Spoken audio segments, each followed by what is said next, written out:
నమస్తే ఉస్మానియా ఆసుపత్రిలో ఉన్నాం. అశోక్ సార్ దీక్ష కొనసాగుతున్నది. ఆయనతో పాటు దీక్ష చేసిన ముగ్గురు నిరుద్యోగులు ఆస్పిరెంట్స్ దీక్షను విరమించారు. వాళ్ళ హెల్త్ కండిషన్స్ కొంత ఇబ్బందిగా మారడంతో సో ఆయన మాత్రం దీక్షని కంటిన్యూ చేస్తా అని చెప్తా ఉన్నారు. నేను ఇప్పుడే జస్ట్ ఆ క్యాజువాలిటీలోకి వెళ్ళి ఆయనతో మాట్లాడి ఒక చిన్న వీడియో కూడా రికార్డ్ చేసి రావడం జరిగింది. సో నా ముందు చాలామంది ఆస్పిరెంట్స్ ఉన్నారు ఆయనకి మద్దతుగా వచ్చిన వాళ్ళు. సో దీని మీద గవర్నమెంట్ ఇంకా రెస్పాండ్ అవ్వట్లేదు. ఇమీడియట్గా రెస్పాండ్ అవ్వాల్సిన అవసరం ఉన్నది. కోదండరామ్ గారు, బల్మూరి వెంకట్ గారు, ఇంకా ఇట్లాంటి వాళ్ళు గతంలో ఏ నిరుద్యోగుల పక్షాన పోరాటం చేసి ఈ గవర్నమెంట్ని తీసుకొచ్చారో వాళ్ళంతా ఈ నిరుద్యోగులకు చెందిన ఈ ఇష్యూస్ని ఫోకస్ చేయాల్సిన అవసరం ఉంది అని అంటున్నారు. సో మాట్లాడదాం. నా ముందు అశోక్ గారి వైఫ్ ఉన్నారు. చెప్పండి అమ్మా, ఏం కనబడతా ఉన్నది? ఆయనేమో దీక్ష విరమించను అని అంటున్నారు. ఏమైనా రెస్పాన్స్ వస్తున్నదా? గవర్నమెంట్ నుంచి అయితే ఏం రెస్పాన్స్ రావట్లేదండి. నేను సార్ దగ్గరికి వెళ్ళాను, ఎవరు లేరు. నేను ఒక్కసారి పర్సనల్గా అడిగాను, నువ్వేమనుకుంటున్నావు చెప్పు, నాకు హెల్త్ ఎలా ఉంది అంటే నాకైతే కొంచెం సీరియస్గానే ఉంది. ఇప్పుడు సార్ని ఈ వార్డులకు ఇక్కడ ఈ వార్డులోకి వెళ్ళి ఎమర్జెన్సీ వార్డులో వేశారు. అంటే ఎందుకు మరి నీకు ఇంత రిస్క్ ఎందుకు అన్నా అంటే పిల్లల కోసమే కదా చేస్తా, నేను ఏం కాదు అని అన్నాడు. పిల్లలు రెస్పాండ్ అవుతున్నారు అసలు నువ్వు అనుకుంటున్నావా నేను అన్నా. అంటే అవుతారు ఎందుకు గారు, నా కోసం వస్తారు పిల్లలు అని అంటుండు. సరే మరి ఏం చేయమంటున్నావు నన్ను, నేను ఇలాగనే ఉండనా, ఎట్లా తిరగాలి అని నేనన్నా. నేను చేస్తున్నా కదా అంతకన్నా ఎక్కువనా, నువ్వేం చేస్తావో చెయ్యి అని అన్నాడు. నేను చెప్తున్నా ఈరోజు ఓయూ లైబ్రరీకి వస్తా, సిటీ సెంటర్ లైబ్రరీకి వస్తా, ఓయూ క్యాంపస్కి వస్తా, ఆర్ట్స్ కాలేజ్కి వస్తా, ప్రతి ఇన్స్టిట్యూట్ ఆఫ్లైన్ ఇన్స్టిట్యూట్ ఎక్కడుందో అక్కడ వస్తా నేను. మీరు ఎందుకు రారో చూస్తాను నేను. మీకోసం చెయ్యట్లేరా సారు? మేధావులు గొప్ప గొప్ప నాయకులు ఏం చేస్తున్నారండి? మేధావి వర్గం ఎక్కడ పోయింది? ఉద్యమకారులు ఎక్కడ పోయారు చెప్పండి? ఉద్యమం చేస్తున్నారు మీతోటి వాడే కదా, మీకు రేపు ఏదైనా అవుతుంది. మీ అందరు అలాగనే మౌనం ఊకుటరా? మేధావులు మౌనం వహించడం అనేది తగదు. మీరు రావాలి, మీరు బయటికి రావాలి. మీరు చేయకుంటే ఎవరు చేస్తారు సార్? రాజకీయ నాయకుల మీద నాకు లేదు, నమ్మకం లేదు. మేధావి వర్గం కంపల్సరీ బయటికి రావాలి. మీ తోటి ఉద్యమకారుడు ఇప్పుడే కాదు 2 సంవత్సరాల నుంచి మీకోసం ఏం చేయాలో దగ్గర 10 నుండి 15 కేసులు కూడా పెట్టించుకుని సారు మీకోసమే చేస్తుంది సార్. నిరుద్యోగులు మీరు ఆలోచించండి. మీరు ఎందుకు రావట్లేరు నాకు అర్థం కావట్లేదు. నేను రమ్మన్నా ఎమ్మటి తిరగమని నేను ఏం అడగట్లేను. ఒక 2 నిమిషాలు వీడియో చేసి పెట్టమని చెప్పాను నేను. గవర్నమెంట్కి సెగ తలగాలండి, సెగ తలుగుతూనే వాళ్ళు రెస్పాండ్ అవుతారు. వాళ్ళు ఎలా ఉందంటే వాళ్ళు ఏమన్నా చేసుకుని వాళ్ళు ఎవరు మాట్లాడలేదా అశోక్ గారితో? గతంలో కలిసి పనిచేసిన వాళ్ళు వెంకట్ గారు, కోదండరామ్ గారు సార్ నాకు ఏమనుకుంటుండు సార్ని మీరు విరమించేయండి చెప్పండి అని కూడా చెప్పేటోళ్ళు ఎవ్వరు లేరు. ఏమనుకుంటుండు సార్ మీరు? సరే సార్ డిమాండ్స్ ఏందని అడగాలి కదా, అడిగేటోళ్ళు లేరు, ఎవ్వరూ లేరు. సరే రాజకీయ నాయకుల మీద నాకైతే నమ్మకం లేదు సార్. మేధావులు ఉన్నారు కదా, ఆకునూరు మురళి సార్ ఉన్నారు, కోదండరామ్ సార్, మీరు ఎన్నో ఉద్యమాలు చేశారు సార్. మీకు కనిపించట్లేదా సార్? అశోక్ సార్ కనిపించట్లేదా సార్? మీరు తిరిగారు కదా సార్, అన్నేళ్ళు ఉద్యమంలో పాల్గొన్నారు కదా సార్. మీరు అప్పుడు ఉద్యమం చేయకుండా తెలంగాణ వచ్చినా సార్, మీకు కనిపించలేరా సార్? మీరు ఎందుకు రావట్లేదు సార్? మీరు దేనికి రావట్లేదు సార్? పదవులు వస్తున్నాయన్నా, పదవులు ఇస్తున్నారన్నా, కాంగ్రెస్ గవర్నమెంట్లో ఉన్నారన్నా, దేనికోసం సార్? సరే ఉంటే ఉండండి సార్. సరే ఓకే, మీకు ఏదన్నా వచ్చినా నాకు సంబంధం లేదు. మీరు రావాలి కదా సార్, మీరు కూడా ఉద్యమకారులే కదా సార్, తోటి ఉద్యమకారుడు కదా సార్, చూడాలి కదా సార్. మీరు ఎందుకు రావట్లేదు సార్? మీరు ఆకురోజు మురళి సార్, మీరు నిధుల కోసం కాంగ్రెస్ పార్టీ తరఫున జిల్లా వ్యాను అది కట్టుకొని తిరిగారు కదా సార్, అందరు వాయిస్ తీసుకున్నారు కదా. నేను ఎన్ని వీడియోలు చేశాను సార్. మీరు రండి సార్, ఒకసారి అడగండి సార్, మీరు కూడా వైరల్ చేయండి సార్, గవర్నమెంట్కి చెప్పండి సార్. నేను ఒక్కటే చేస్తున్నా సార్. సార్కి నేను నచ్చ చెప్పినా కానీ వినట్లేదు. నేను ఉంటాను, నాకు ఏం కాదు అంటుండు. అంత భరోసాగా ఎందుకు ఉండ కూడా నాకు డాక్టర్స్ ఏమంటున్నారండి? డాక్టర్ నేను వెళ్ళినప్పుడైతే డాక్టర్ లేరు. నేనైతే మళ్ళీ ఈ కొద్దిసేపు అయినాక వస్తాను చెప్పి ధైర్యం చెప్పి వచ్చిన సార్కి, నేను చూస్తా బయట, నేను చెప్తాలే, నువ్వు ఆలోచించుకో అని కూడా చెప్పాను ఒకసారి. కానీ సార్ అసలుకి వినట్లేడు, అసలుకి ఎంత చెప్పినా వినట్లేడు. నేను ఉంటా అట్లనే అంటుండు. సార్తో పాటు ఉన్న 3 పిల్లల్ని వద్దని చెప్పింది సారు, వాళ్ళు విరమించారు.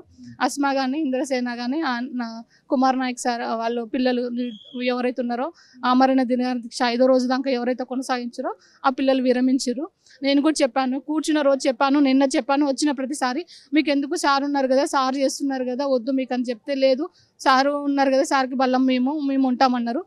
ఈరోజు కూడా సార్ రాత్రి కూడా నచ్చ చెప్పిండంట, వద్దు మీరు వెళ్ళిపోండి, మీ ఆరోగ్యం చాలా క్షీణిస్తుంది, చదువుకునే పిల్లలు, మీకు హెల్త్ ఇష్యూస్ వస్తాయి, వద్దని చెప్పిండు. ఈరోజు విరమించారు వాళ్ళు.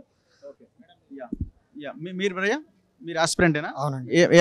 ఏం ఎగ్జామ్ రాశారు? గ్రూప్ 2, గ్రూప్ 1 రాయడం జరిగింది. గత బీఆర్ఎస్ ప్రభుత్వ హయాంలో బీఆర్ఎస్ పార్టీ ఓడిపోవాలని చెప్పి అశోక్ సార్, నేను ఇంకా అనేక మంది స్టూడెంట్స్ కలిసి కాంగ్రెస్ పార్టీ తరపున దాదాపు 40 నియోజకవర్గాలు తిరగడం జరిగింది. ఎందుకు తిరగడం జరిగిందంటే ఇకనన్నా నిరుద్యోగిని కాస్త ఉద్యోగిని అయితేనేమో ఈ కాంగ్రెస్ పార్టీ ప్రభుత్వం మీద ఈ ఒక్కొక్క సోషల్ మీడియాను పెట్టుకొని ఒక్కొక్క యూట్యూబ్ ఛానల్ని పెట్టుకొని కేటీఆర్ సైతం అనేటటువంటి స్థాయికి ఎదిగిరు నిరుద్యోగులు. కానీ ఈ నిరుద్యోగ ప్రభుత్వం అని చెప్పి సంకలు గుద్దుకుంటున్నటువంటి రేవంత్ రెడ్డి ప్రభుత్వం పెద్ద పెద్ద ఎల్బీ స్టేడియంలో మీటింగ్ పెట్టి నిరుద్యోగులు నాకు బతుకునిచ్చిరు, నిరుద్యోగులు నాకు మంత్రిమండలి పదవులను ఇచ్చిరు, నిరుద్యోగులు నాకు ముఖ్యమంత్రి పదవిని ఇచ్చిండు అని చెప్పి చెప్పిండు. కానీ ఏ ఒక్క అంశం మీద కూడా మాకు న్యాయం చేయలేకపోయిండు. ఇప్పటికీ టీఆర్ఎస్ పార్టీ ఇచ్చినటువంటి ఉద్యోగాలకు ఓన్లీ నియామక పత్రాలు ఇచ్చారు కానీ కొత్త నోటిఫికేషన్ కానీ కొత్త డేట్ అనౌన్స్మెంట్ కానీ ఒక్కటి కూడా జరగలే. ఎక్కడ కూడా అప్లై చేయలే. 30,000 ఉద్యోగాలు అయిపోయినాయని చెప్పి కాంగ్రెస్ పార్టీ ప్రభుత్వం చెప్తుంది. ఇట్లాంటి అవినీతి పాలన, ఇట్లాంటి అవమానకరమైనటువంటి పాలన తెలంగాణ రాష్ట్ర ప్రభుత్వంలో జరుగుతుంది. నిరుద్యోగుల పక్షాన గొంతుకగా నిలబడి కొట్లాడుతున్నటువంటి అశోక్ సారు ధర్నా చౌక్ దగ్గర పర్మిషన్ అడిగిండన్న. ధర్నా చౌక్ దగ్గర మీరు పర్మిషన్ ఎందుకు ఇయ్యరు? మేము ప్రజాప్రభుత్వము, కంచెల్ని బద్దలు కొట్టినాం, మేము సెక్రటేరియట్లోకి రాణిస్తున్నాం, మేము ప్రగతి భవన్ పేరు మార్చినాం, మేము నిరుద్యోగుల గొంతుకగా మారేటటువంటి ప్రభుత్వం మాది అని చెప్పి ప్రగల్భాలు పలికేటటువంటి కాంగ్రెస్ పార్టీ ప్రభుత్వం ఎందుకు ధర్నా చౌక్లో పర్మిషన్ ఇయ్యాల? మీరు ధర్నా చౌక్లో పర్మిషన్ ఇవ్వకపోయినప్పటికీ వాళ్ళ స్వగృహం నిరాహార దీక్ష చేపడతానని చెప్పి అశోక్ సార్ చెప్పడం జరిగింది. అయినా కానీ దీక్ష చేయకుండా ఎక్కడికక్కడ టెంట్లు పలగొట్టి ఎక్కడికక్కడ మొత్తం ఆగమాగం చేసి దీక్ష ఆపేటటువంటి ప్రయత్నం చేసినా కానీ అశోక్ సార్ చేయలే. అశోక్ సార్ అనేటటువంటి వ్యక్తి తెలంగాణ మలిదశ ఉద్యమాన్ని ఏ విధంగా అయితే నడిపిండో ఈ నియంతృత్వ రాచరిక నిరంకుశ పాలనను ఎండగట్టడానికి అశోక్ సార్ వాళ్ళు ఏమంటున్నారంటే జస్ట్ 100 days అవుతుంది కదా, స్టార్ట్ చేసినాం కదా ప్రాసెస్ ఉద్యోగాలు ఇచ్చేది, సో అంత తొందరపడితే ఎట్లా అన్న ఒక అభిప్రాయం వాళ్ళ దగ్గర నుంచి. అభిప్రాయం ఎట్లా వచ్చారంటే ఇప్పుడు గురుకుల రీలింక్విష్మెంట్ అనేది కావాలని పెట్టిన పంచాయతీ. ఆల్రెడీ చేతులకు వచ్చినటువంటి ఉద్యోగాలు, నోటికి వచ్చినటువంటి కూడును 3,200 వేసిందే 9,000 అన్న. 9,000 3,200 బ్యాక్లాగ్ అయినా ఉమ్మడి ఆంధ్రప్రదేశ్లో 60 ఏండ్ల పాలనలో కూడా కాల 3,200 ఉద్యోగాలు బ్యాక్లాగ్ అవుతున్నాయి. 9,210లో 3,200 పోస్టులు బ్యాక్లాగ్ అవుతున్నాయి. అంటే దాదాపు 33% బ్యాక్లాగ్ అవుతున్నాయి. నెక్స్ట్ గ్రూప్ 2 783 పోస్టులకు ఎగ్జామ్ రాసేది అయితే అప్పుడే అప్పుడు ఆగస్టులోనే ఎగ్జామ్ రాసి సపోర్ట్ చేయకుండా 23లోనే వెళ్ళిపోయేది. సపోర్ట్ చేయకుండా ఏదో ఒక పని చేసుకునేది. దీనికోసం ప్రభుత్వాన్ని మార్చాలి, పోలీసులతో దెబ్బలు తినాలి, అన్ని ప్రచారాలు చేయాలి. మేం ప్రచారం చేసినామండి. నిరుద్యోగులందరూ కలిసికట్టుగా కొట్లాడితేనే కాంగ్రెస్ పార్టీ ప్రభుత్వాన్ని ఏర్పాటు చేసిందనేది స్వతహాగా రేవంత్ రెడ్డి గారు ఒప్పుకున్నటువంటి విషయం. కాబట్టి మీరు ఒక్క గ్రూప్ 2 పోస్టును పెంచాలి. అదే 783 పోస్టులతోటి ఎగ్జామ్ పెడతా అంటారు. అదే 1388 తోటి గ్రూప్ 3 ఎగ్జామ్ పెడతా అంటారు. గురుకుల పంచాయతీని ముందల పెట్టారు. GO 46 అనేది 2,000 ఉద్యోగాలు సూపర్ న్యూమరిక్ పోస్టులను క్రియేట్ చేయనటువంటి మీరు 2 లక్షల ఉద్యోగాలు ఎట్లా ఇస్తారు సార్? మీరు అసలు 2 లక్షల ఉద్యోగాలకు జాబ్ క్యాలెండర్ వచ్చిందా? ఫిబ్రవరి 1వ తారీఖు నాడు జాబ్ క్యాలెండర్ ప్రకటిస్తామని చెప్పి మేనిఫెస్టోలో సైతం పెట్టిన తర్వాత కూడా జాబ్ క్యాలెండర్లో పెట్టలే. మార్చి దాటిపోయింది. ఇప్పటికీ 75% స్థానిక రిజర్వేషన్ అన్నారు. ఏది ఒక్క మీటింగ్ కూడా కాలే.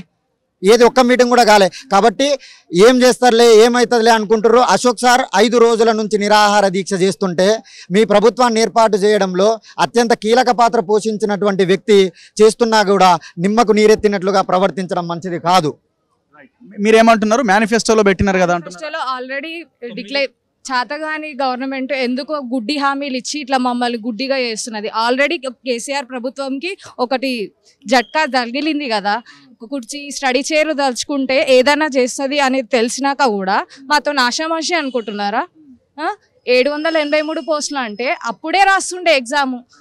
2 లక్షల ఉద్యోగాలు అంటే 500 700 ఇస్తే 5 ఏళ్లలో ఎక్కడ ఇస్తారు? ఫిబ్రవరి 1కి మాకు జాబ్ క్యాలెండర్ రిలీజ్ చేస్తామని చెప్పినారు.